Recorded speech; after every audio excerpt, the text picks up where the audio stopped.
বিশ্বে ৫ বছরের কম বয়সী প্রতি ৪ জনে একজনেরও বেশি শিশু পুষ্টিকর খাবারের অভাবে রয়েছে।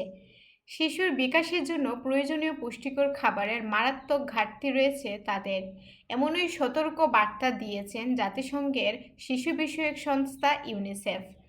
বুধবার প্রকাশিত ইউনিসেফের প্রতিবেদনে বলা হয়েছে, বিশ্বজুড়ে ১৮ কোটির বেশি শিশু শারীরিক ও মানসিকভাবে ঠিকমতো বেড়ে না ওঠার ঝুঁকিতে রয়েছে।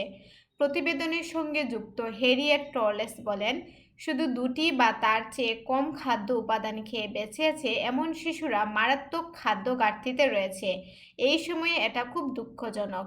ইউনিসেফের সুপারিশ অনুযায়ী এই বয়সী শিশুদের দৈহিক ৮টি উপাদানের খাবারের মধ্যে অন্তত ৫টি উপাদান খেতে হয়।